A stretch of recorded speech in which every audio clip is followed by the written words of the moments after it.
All right, guys. So it's Wednesday, and you're officially listening to Embody Balance with Dr. Janze. How you doing, girl? I'm doing. How are you? What's up? Doing good, girl. What's up? How you doing? Wonderful. So we started something. You're a part of it now because we started it. Yep. Okay. It's the praise report. Uh-oh, So, wait, hold on. Ready?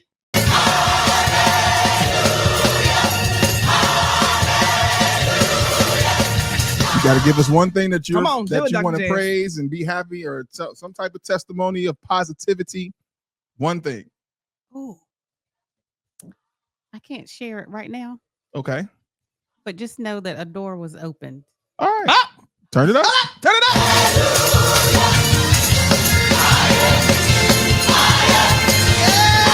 Okay. So we pray that goes through for you. It is. There it is. It Then is. go ahead and walk through that open door, ma'am. Yeah. Turn it up. All right.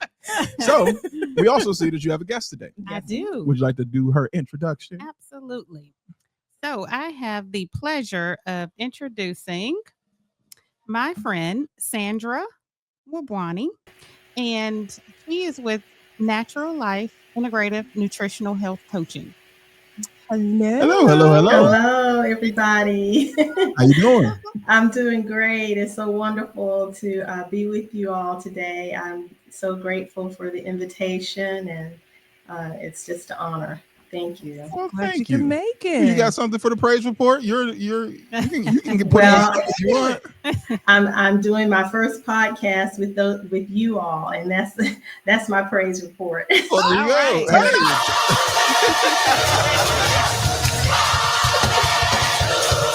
All Hey. All right. Well, we thank you for being here, and we are interested in all the information and nuggets that we are about to receive from you, ma'am. Absolutely. Okay, wonderful. All Well, right, I've been too. As Jan's indicated, the name of our company is Natural Life, and we're an integrative nutrition health coaching service and business. And our real vision is to help people to discover their body's ability to heal naturally, and to trust in that. So to trust and heal, trust and discover and trust their body's natural healing ability. And so we provide health coaching and across different issues that people might have. Our focus is bioindividuality and multidimensional health. So we're looking at all the ways that our life is impacting our health, not just the food on our plate, which we consider to be secondary food, but all of the food that is, all of the things that are feeding us in other areas of our life. And so we're not just concerned about what people are eating and that kind of thing, but also about how they're dealing with their relationships, what's going on with their finances, what's going on with their careers, and on with their activities, hobbies, all kinds of relationships, friendships, social activities. We're concerned with all of the areas, or all of the things that are food for us. Spirituality, our soul needs feeding.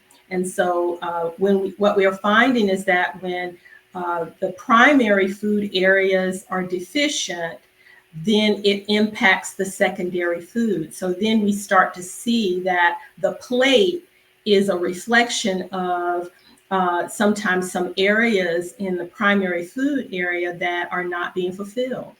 And so we just work with patients on self-discovery of what is behind the issues that you might be having. So people have goals. They say, well, I want to lose weight. I want to feel better. And our job is to help, through self-discovery, help them identify for themselves those areas that need to be addressed. And then we work with them and walk them through it, step by step. That's awesome. That's wonderful. So how do you two essentially kind of, I guess, intertwine your Yeah. companies? Because I know you have, excuse me, You have the GL1Ps, which I have a couple questions about that coming up with recent news. And then you also have your IV hydration. So what would be, I guess, the beneficial way for you to not only throw people in her direction and then vice versa? Yeah, because so they are focusing on, we both focus on the entire person. Mm-hmm. But there are things that I just am not equipped for, you know, like the multidimensional and other things that I just don't have the, you know, where there's room for someone else to come in and do that. So I think having that piece of it, because it's still all the more holistic approach to the entire person and not just that routine.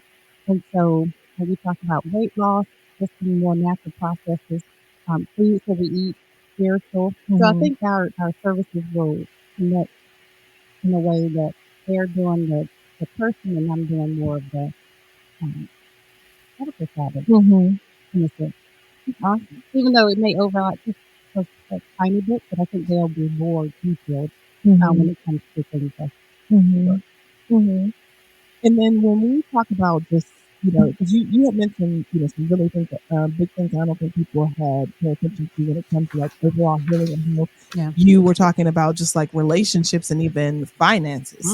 And I know finances are a big thing right now, given the current administration, the economy, you know, the Dow and, you know, the cost of living, and it's not matching with, you know, what people are currently bringing home. And that can essentially create a lot of stressors. So how can your company kind of help alleviate some of that stress that people are feeling right now when they want to get healthy, but they have this doom and gloom that seems to be hovering over them? Well, we have 5 principles, and one of those principles is that stress kills. And we know for a fact that many, if not most, if not 90% of doctors' visits are stress related. A lot of the symptoms that people are experiencing, a lot of the chronic diseases, the root is stress. People are worried, people are insecure, people have anxiety about the future, about their children's future. What are the opportunities that are going to be available for their children? Are they going to be able to have even the lifestyle that they have, that their parents have? These are all very real concerns. And what we do in our company is we, first of all, help people to acknowledge that they're under stress. Sometimes we're so used to performing at a high level of stress, and some of us are good at, you know, pulling through and performing well under stress, but we forget that we're stressed and we just end up living a life of chronic stress. We don't even realize it. And so we're not really dealing with it until it begins to break down some of our body systems. We don't really realize that that's really the underlying cause. So the first thing is to get people to acknowledge that they are stressed, to identify the areas that are stressing them, their insecurities, and to identify ways of managing that stress. We do different, what we call somatic exercises, deep breathing, getting people in tune to their bodies, in tune to how the body, how their individual body demonstrates signs of stress, because everybody's different. Somebody may have tension, somebody may experience hunger, depression, somebody's hair might be falling out. I mean, everyone is experiencing a different manifestation. A different. Every last one of those is in my book. I better get myself together. How much you charge? Oh, goodness. I didn't mean to take you off track. I'm sorry. Oh, that's okay. I'm like, damn. Wait a minute. Like you said, those are all points, like to her point, where people are functioning in this world and not realizing like these are stressors, you know. So the overeating, the overthinking, the losing your hair. We heard it the first time. Damn. Absolutely. People aren't aware that I'm literally functioning in stress, and that is not healthy. Yeah. It's not healthy. And, when our sympathetic nervous system is activated and we're in that fight or flight mode, when you stay in that mode, it begins to break down some systems. Okay. So your immune system is going to suffer, your endocrine system, your hormones are going to suffer. You're going to begin to light that fire of inflammation. And we know now that inflammation is at the root of many of our chronic diseases. So it just one of those things that stokes the fire of a lot of different issues. If your immune system is down, if you're inflamed, and you're just chronically stressed out, then you're really setting yourself up for sickness. You really are. And that dis-ease moves into disease. And and I spoke about this at a conference my cousin did, called Unhealed Trauma, coming for the little girl or little boy within. And so I spoke about, what are the health effects of unhealed trauma, and those things that you listed: the inflammation, your breakdown of your immune system, cardiovascular, that's a big one, diabetes. And then you also have gut health issues. And that's honestly why I started my business, stemmed from my own GI health issues. So it really has it can have a detrimental effect on your body. And I do carry stress very well. And I keep going and, around certain people, but I know. I always know, girl. Yeah, you do. And so for some people, they don't realize it, but I do typically, I carry it well.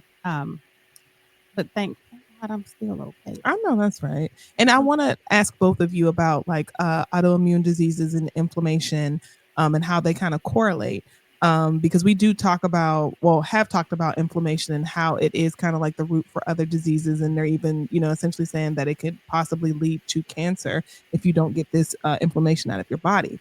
What are some signs that you are essentially inflamed? Some people see it like in their belly.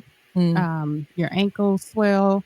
Joint pain can be another sign that people start to see some inflammation in your face. I carry my inflammation in my face, and I didn't realize that until I started getting like facial rejuvenation and lymphatic drainage, and you could literally feel like as my friend was working on my face, my face literally felt lighter. And so you start seeing it in those places that are visible, but you don't realize it. Like you just think, oh, I've always had like fat face and fat cheeks and double chin or something, but it comes in, areas of swelling in your body that you may think that is normal and it's not. Yes. One of our principles is listen to your gut.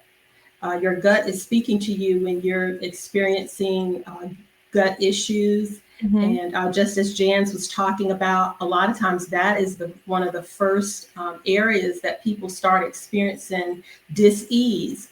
And it has such far-reaching ramifications if it's not addressed. So many people don't understand that if you get into what we call gut dysbiosis, and your gut, the lining of your gut with the inflammation, the lining of your gut is compromised, and you're beginning to get food particles, like what we call macronutrients, or food particles that haven't been broken down all the way, that are seeping into your bloodstream. So what happens is, if those macronutrients seep into your bloodstream before they've been broken down, then your body sees it as an invader and then sets up antibodies against that thing. And now you can develop autoimmune responses to things that are coming through the gut, that are getting through the lining of the gut, getting into the bloodstream before they've been broken down properly. Your body setting up an autoimmune response, and this is can be the beginning of autoimmune diseases, and where we're seeing a rise in the allergies, So people have all kinds of allergies. They don't understand that their gut is releasing these macronutrients, and the body is setting up an attack. And so then what happens every time you eat that thing, your body is attacking itself, because it feels like it thinks it's something that's invading. It's things that are in the spaces that they don't belong, and the body's responding. And all of that, it just creates that cycle Janze is talking about, that inflammation, and it shows up wherever, for individuals. It shows up in different places, like she said, swelling in the face or the ankles, the legs, or the cardiovascular issues. Yeah, I had no idea that was how allergies worked, that that it was related to your gut, because I'm doing a whole bunch of research because my dog literally is allergic to life. So I'm trying to figure out what to do to help him, but everything that I do or the research that I find relates back to his gut health. And I'm guessing it's applicable to us as well. Yeah.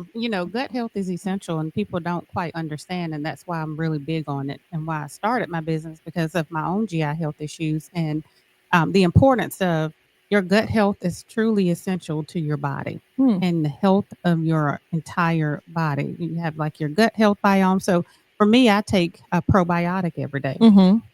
So I always encourage people, if you have some stomach issues, and try that. I do a acid reducer as well, since I had H. pylori, which is an overgrowth of the bad bacteria in your gut, and it can lead to cancer if it's not eradicated or taken care of. And so I've learned that even from getting the treatment, it's a 2-week, twice a day treatment, 4 pills that you take, that it did eradicate it, but you still have symptoms after. So I am truly, and that's why I always talk about gut health, because it truly is essential to your body and your overall health. That is interesting.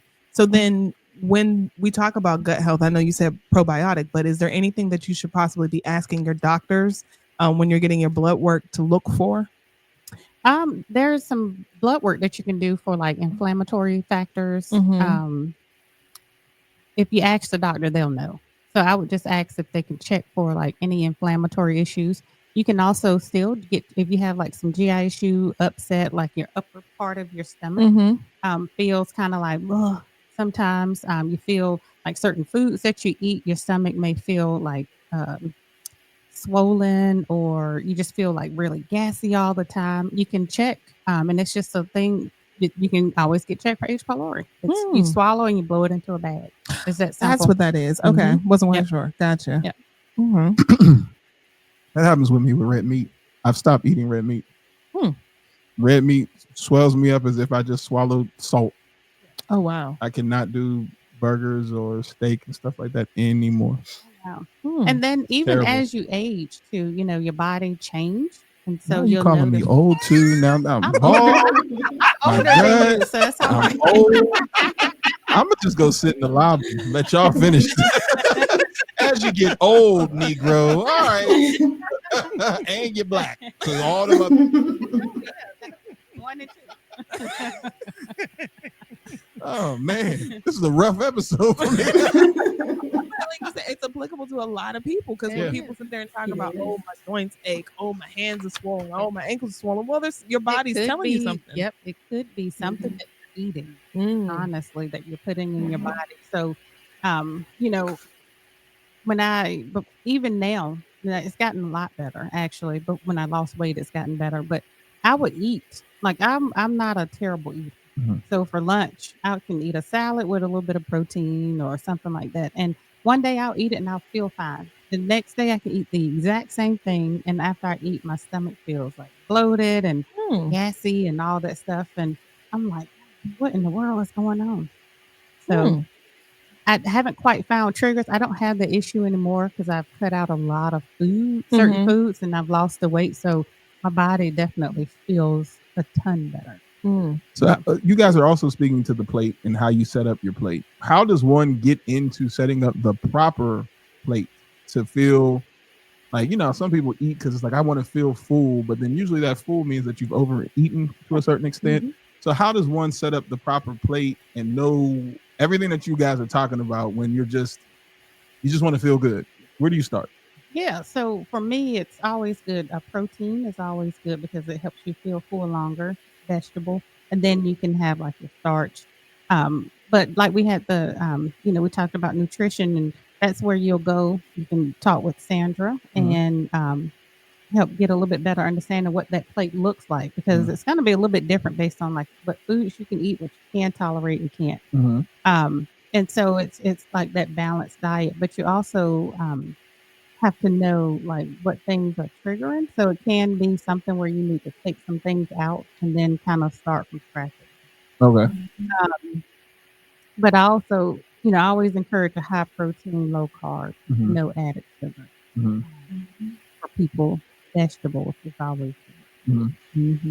Cutting out salt. Not a ton. Amen. Yeah, because that can. I love my slap my mama and Tony Chachere's girl. I'm gonna do better. Now, I do have another question, especially for you, Sandra. I know that some programs essentially, when they're trying to get people to a healthy spot, they strip them down. Like they do the blood work first, and then they slowly start introducing certain foods. Like they may start, like Dr. Janze was saying, with a certain protein. Maybe like a chicken, and then they'll start with certain greens to kind of see how your body reacts. But the whole process of it is to try to get your body to kill itself. Is that kind of what you guys do as well? Well, we take each person individually and we see where they are and what their needs are and what their goals are. So if a person comes and they're looking for, they feel like they're having reactions to food, we can help to facilitate an elimination process, that elimination diet, how to eliminate certain foods, and then over a period of time, and then begin to add them back slowly to identify those things that they may have sensitivities to.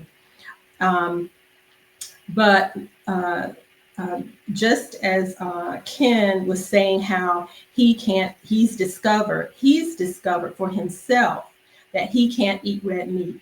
This is really our goal, is to help people to get in tune with their own bodies, listen to their own bodies, because he can't eat red meat. Someone else can't eat pork. Someone else can't eat seafood. Somebody else can't eat any meat. So we don't have a cookie cutter system for this is a diet. We don't administer diets. And but what we do is we have principles. The principles are, first of all, that food is medicine. Food is raw material that the body needs in order for building and healing. And so we're interested in clients having nutrient-dense, high-quality whole foods. And we're interested in clients exploring what that means for them. So I have clients that grew up eating certain things, and one of her goals is just to explore other foods that she outside of her comfort zone. So people grow up and they like, well, I only eat this, this, and this. Well, it's very limiting for them. And one goal that I have for a client is just to explore different foods. And one of the things we say is eat the rainbow. Go through the produce area and look at all the colors. Just have an experience of all of the colors that the Creator has made for us to eat. This is color coding that nature has done, and each of those colors represents certain nutrients and that the body needs. It's not just vegetables or just lettuce or whatever. It's each of those foods provide something different. And so we want you to eat the rainbow. So I have clients, I say, I want your plate, show me your plate. I want you to do a digital food diary. And I want you to take a picture and send it to me, what you ate for different meals. And then let's talk about how colorful the plate is. What colors are on your plate? Do you have any greens? Do you have any reds? Do you have any yellows? Or is all your food brown and white? You know, a lot of us are just eating brown and white food, right? Potatoes and meat. So we want to add color back. And so it's more of that kind of coaching. It's helping people. So food is medicine. So that's one principle. Another principle is we might help people with getting and staying active. And we introduce that part because exercise is medicine as well. And so a lot of people might be eating well, but they're not moving enough. So there's a lot of different factors. But as far as the plate is concerned, we say high quality, nutrient dense foods, and explore, and listen to your body. I have a question for you for explore, because the color green in the produce area is just not my friend. And I'm just being honest with you, because like things that I want to do but I just can't get past it is like cucumbers. Really? Oh, A pickle. cucumbers are good. A pickle will cause me to throw a whole sandwich away. If I see the pickle juice, I'm gonna spaz out. Oh, And I know I got to get past it, right? Like Olives? especially, I wish you would. Really? I told you the color green, or what is black olives, but the color green. The only thing I eat over there is broccoli, and I don't even eat lettuce. Broccoli and spinach. I can eat spinach like potato chips, but I know if you look at my salad, you would say something like, "Well, where's the cucumber? What else you got?" Tomatoes. I got heavy onions, crouton corn. game. My crouton game is strong. Exotic cheeses, but when it comes down to that great yeah, I get you a mean smoked Gouda. So how do you help with the because I also feel like this is psychological. How do you help with like somebody who may have a hang up where they're telling you like, I don't even know why I don't like this. It's not even necessarily a taste or a texture. It's just I didn't grow up eating it. I wasn't forced to. And so it's like I built the mindset of like, nah, I don't want that. And you know you need to eat it. Like I know I need to eat green, but I'm just like, that's the issue. You didn't grow up eating it. I didn't and grow you up have eating this it. mental block that I didn't grow up eating it. But if you try it. I gotta talk to my therapist. Now I need therapy. Damn, Dr. Janze. She didn't even say no.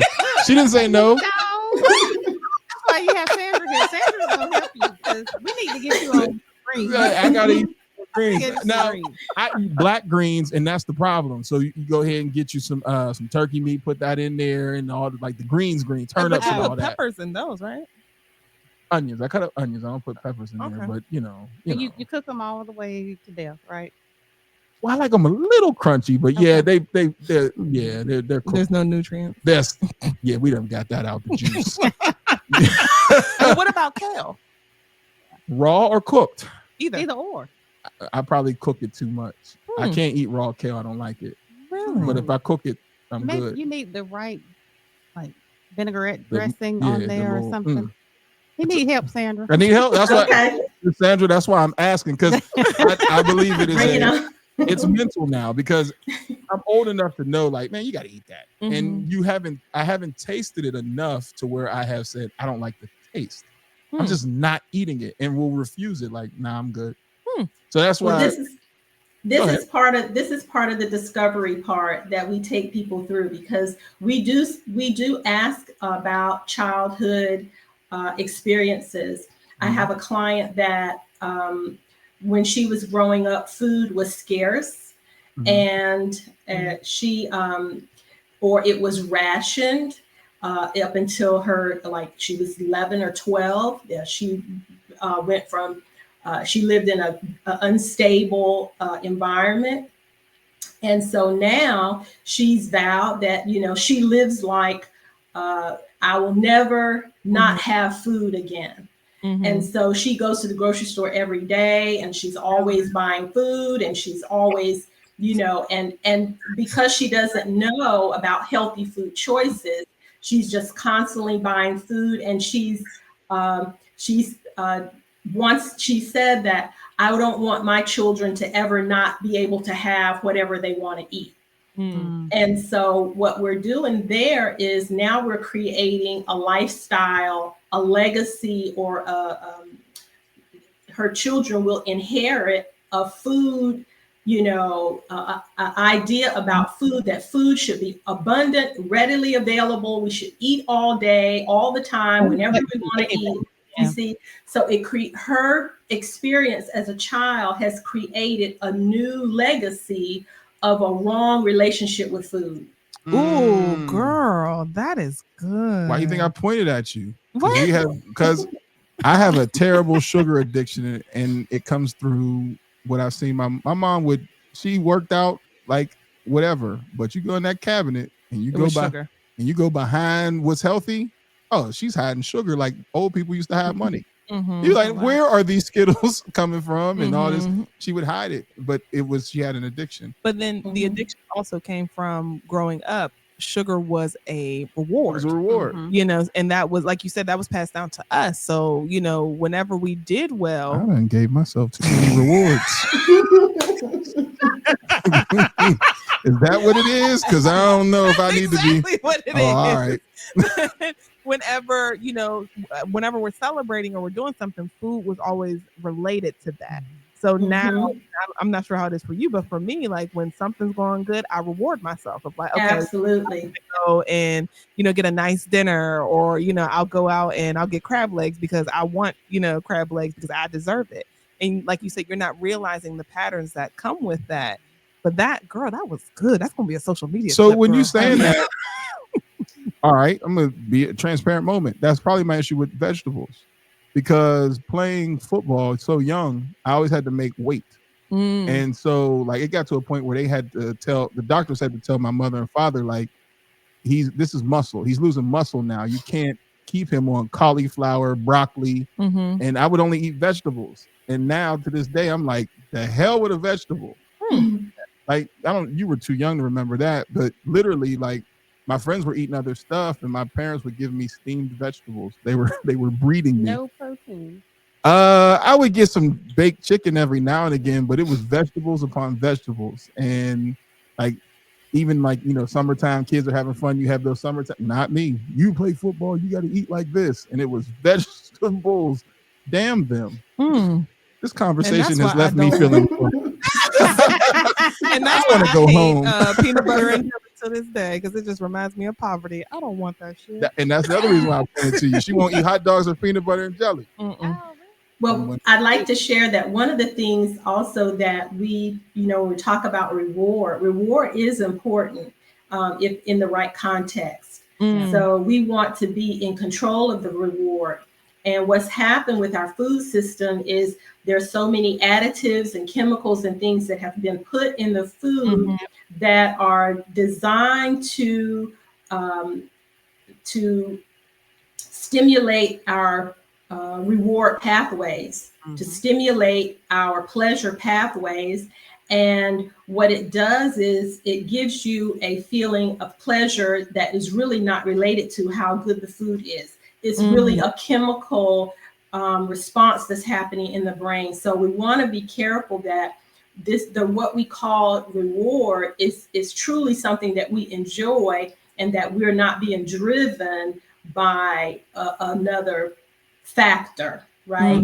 But we don't, as coaches, this is what we're trying to get people to do, is do lifestyle. And what I love about what Janze is doing is she's helping people that have weight loss goals to achieve some of their weight loss goals, but eventually they're going to have to address some of these underlying issues. They're going to have to address some of these lifestyle issues, and that they've got that head start, and they can transition into, okay, now what?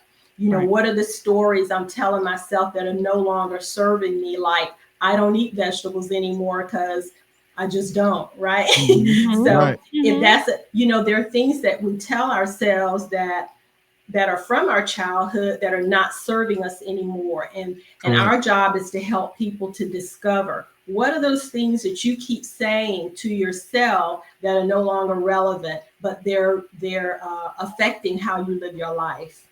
That is awesome. And and that approach too helps with driving down your blood pressure, help you come off some of those medicines. And again, that's another, factor of why I started my business too, is because there's not enough, especially in the African American community. Like, what are we doing really and truly to help people on the other side to get better? Yeah. And we're here. So what are we doing now to change things and make it better on ourselves? And, for a long time, I grew up eating, fried chicken, fried pork chop, neck bones, all that. I don't remember going to McDonald's when I was like, you're I know neck that's right, bones. girl. Yeah. We even ate chicken. Ooh, you lost me. Okay. Yeah. There's a line. There's a line. But the food that we ate back then, like, how are we cooking it now? We're still cooking the food the same way. And so we're losing a lot of the nutrients. And as Sandra mentioned, a lot of these foods, the processed foods, they have so much chemicals in there. Right. So honestly, it's terrible what we're putting in our body. So this is hence why we see a lot of these health diseases as well that people are experiencing. So, just know that when you're on, especially on my weight loss program, I always talk about people lifestyle changes. Like, this is not the end all be all, but there's something that you have to do on the outside of this.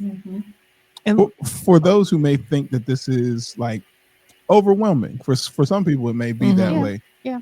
How do both of you suggest to start like small? What is a small win? Like, because once you get to the smaller wins, they start to add up.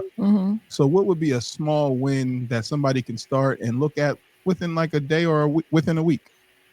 So when people come to me and we talk about weight loss, obviously I offer a couple of options. And I tell people, like, weight loss, losing weight is stressful. So let's not make it stressful. Your one step is you came here and you made the step to start whatever plan we decide to plan. And then I don't focus on I talk about the food and just different things, but I focus on the movement because that's the easiest thing for people to do, right? One, well, drink more water, but also when you go to the store, park a little bit further so that you're walking a little bit further to get into the store. So you're moving a little bit more. And so you have to meet people where they are. So it just really, truly depends on the individual and what they, the dynamics of their life, what they have going on. Yeah, I ditto to that. Absolutely. One of the first things that I would like for clients to do is to start moving. Move the body. The body loves movement. The body loves motion. And we help clients to find, whatever their bio-individual activity is for them. Because you can't tell people, well, you need to walk, you need to run. How about jumping some rope? We don't really try to suggest any type of particular physical activity. We just say, find what you love. What type of movement makes you feel good? Do more of that. If it's walking, if it's yoga, if it's dancing, if you just like line dancing, just do something. And because the benefits are just exponential for exercise. I mean, when you're getting the oxygenation, you're getting the blood flow to all the parts of the body, especially to your brain, and the blood is carrying not just it's carrying nutrients, it's carrying fluid, it's carrying the things that are fighting disease, your immune system is carrying those things. And so the movement is so important. So I agree 100% with Janze, get moving. Yeah. And I want to ask another question, and this might go back to, a psychological need, food addictions. We see things like My 600-Pound Life.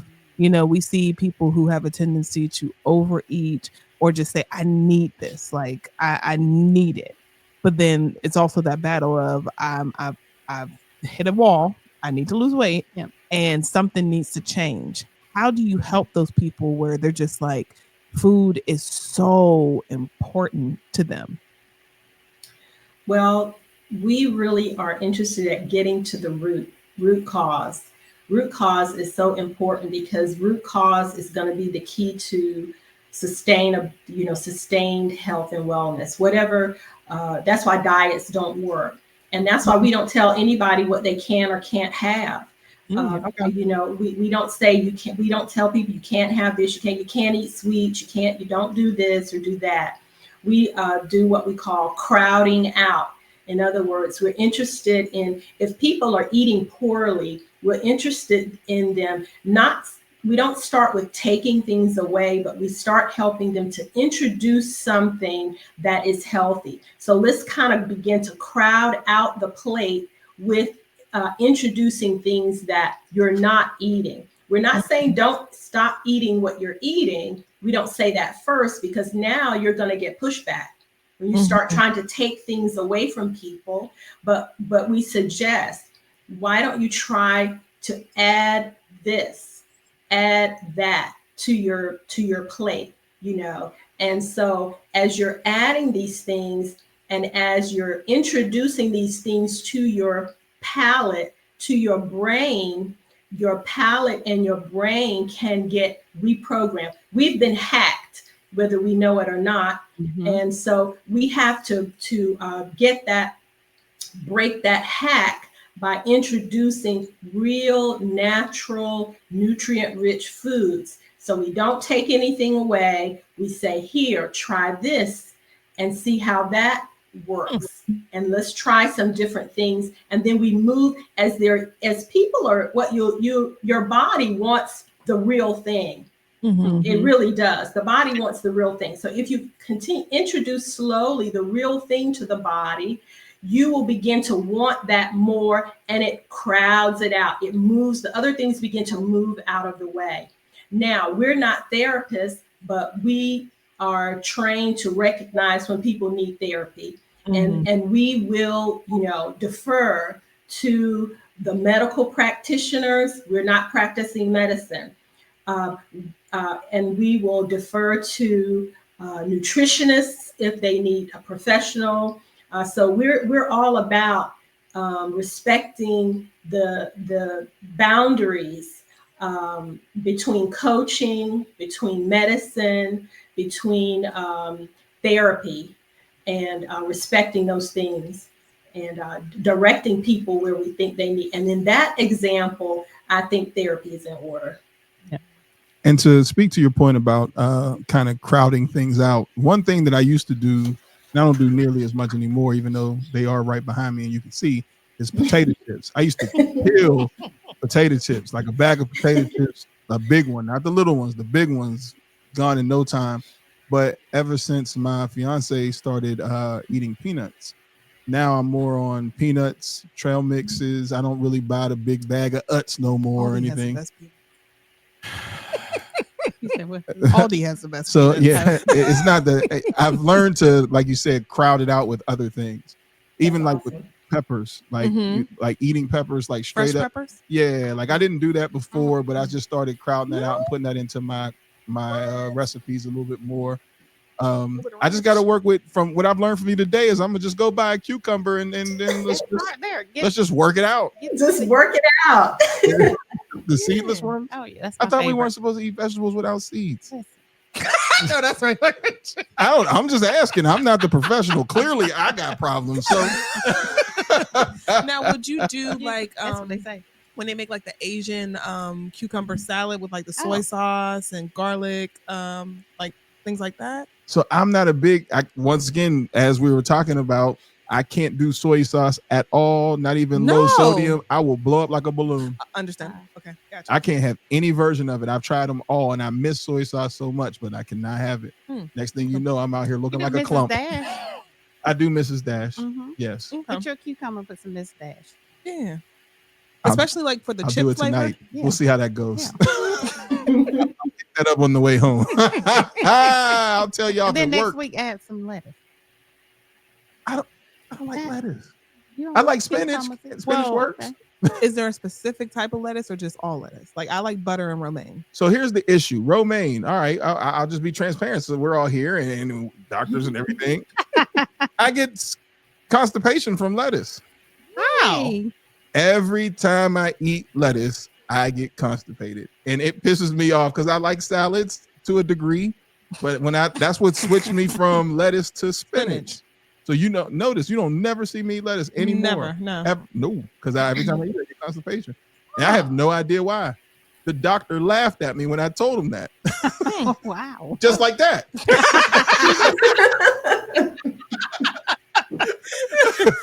Really?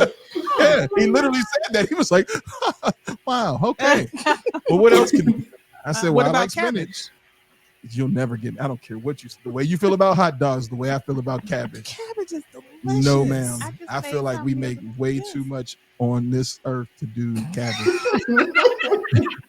I feel like our ancestors suffered enough for us not to have to eat cabbage. It is so good, and there's so many things that you can do with cabbage. You put the peppers in there? Yeah, fermented, and then you can. I agree to the cucumber. There's nothing on earth that'll get me to eat one thing cabbage. at a time. Yeah, Nah. Right. I will shut down. What did you just say? We'll pull back. You'll get resistance. Now they're getting resistance.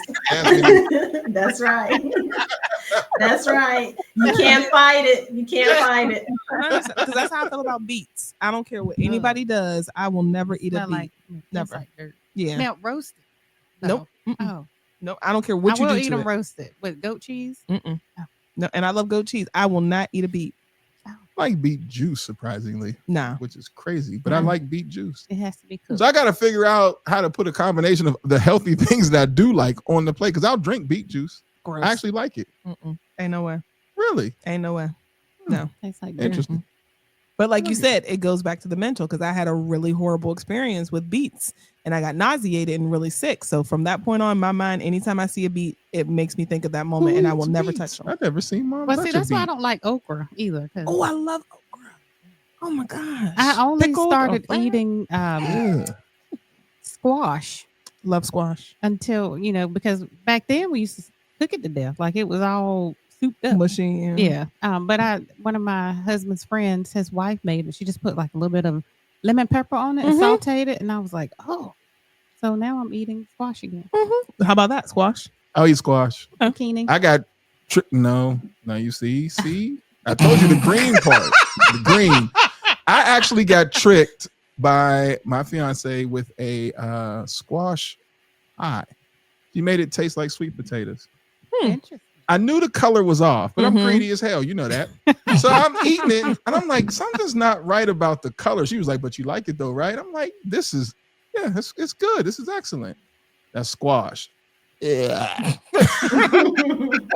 So listen to all of this beautiful bio-individuality. I'm not gonna make you eat beets or lettuce. Thank you so much. Appreciate that. Off the hook. You're off the hook. She can cook, her and her husband. Because we went over for dinner, and I tell you what, it was good. I mean, even the salad was so delicious. Well, then maybe you can help me with something that Kim and I were working on, and we have an idea. We want to create something where we get from guests and people that we know to create a family cookbook, but something that's a little bit healthier, because our cookbooks will get you right, but they're gonna say we need that butter. Now that you said all the that's butter, all the lard, but we want to start something where there's Oh. healthy recipes that we can share. Well, that's a great segue, because I've got to give a shout out to my husband. He is also a coach, and we do this together and as a team. And he is the chef, and I'm the gardener. So I grow it and bring it in. So we do the farm to table thing. I grow just about this is my favorite time. This is Christmas time for me. Gardening. I love to grow. I grow just about everything. And I bring it in, and he cooks it up. And he's a wonderful chef. He's a self-made chef. So he cooks well, and that would be a wonderful project for him. Not me. Not me. I need to come, because at some point my time is going to open up a little bit. So I do need to come though, because I need to start growing some stuff. And Steve called me Betty Brown Thumb. I killed a succulent. That's pretty bad. Yeah, that is bad. Lord. Because I thought I need some more water. No, girl. I know. Well, you come up, listen, come on down the street. She's my neighbor too, y'all. Okay. And come on down the street and we're going to set you straight. You're going to be growing food. Well, and that's another one of our philosophies is that everyone should be able to grow at least one thing they eat. Because we're into food sovereignty and we're into people really getting closer to nature, getting closer to their food source.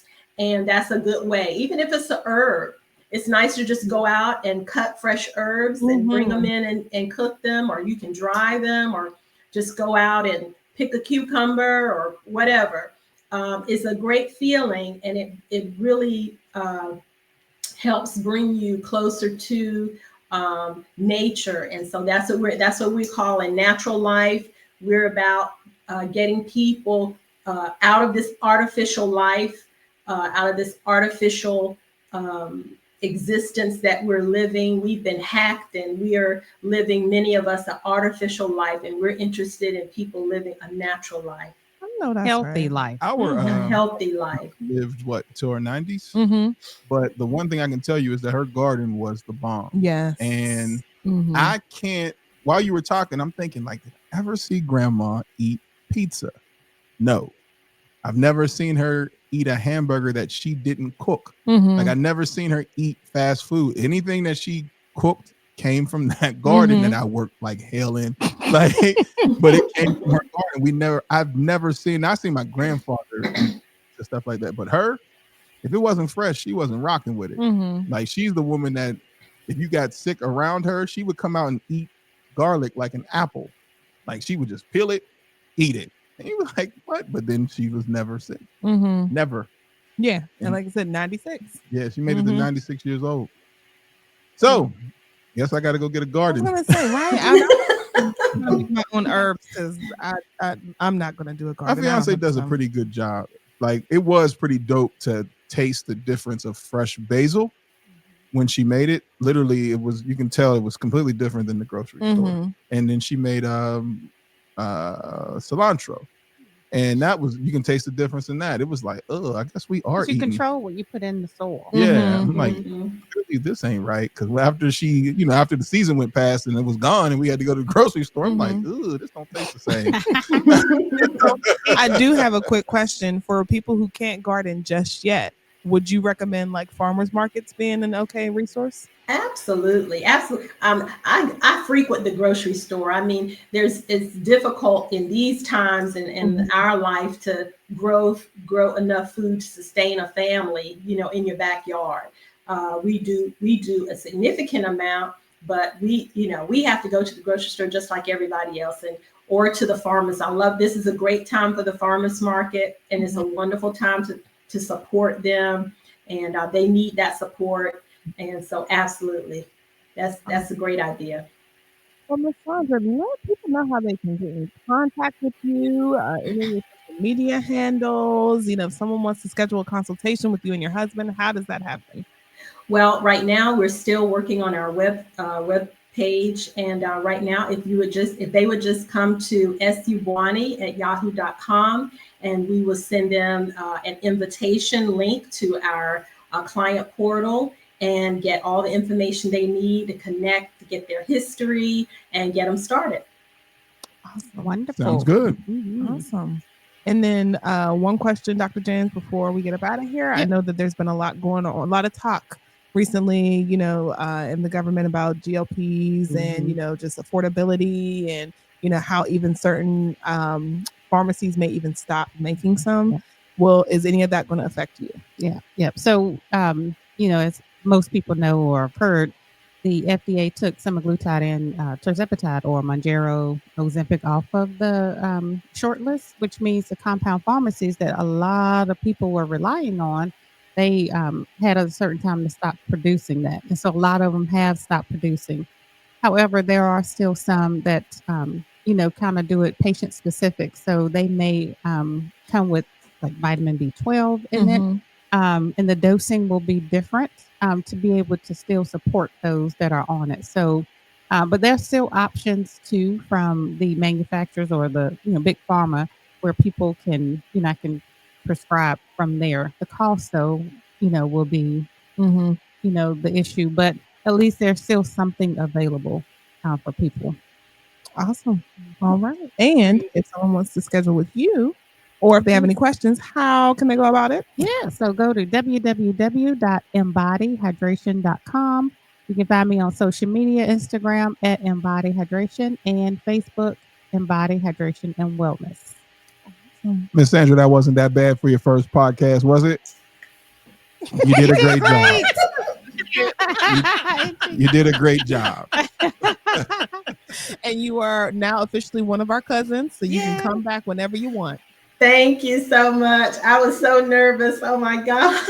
I was just praying. I was like, okay. Dr. Janze should have told you we are foolish around these parts. I didn't tell her. You just come in and come as you are, my love. Wonderful. Now I know. Now I'll be relaxed. Goodness, but we hope to see you again. Yes, and Dr. Janze will be back next month, and we will be back tomorrow. Obi's back in town, so she has plenty of stories, and of course we have plenty of nightmare dating profiles, so make sure you guys check back in tomorrow. TDS Radio, and I'll remember the birthday quote because I don't know what I did today. I don't remember it either. TDS Radio, our voice, our culture. Have a good night, everyone. Bye.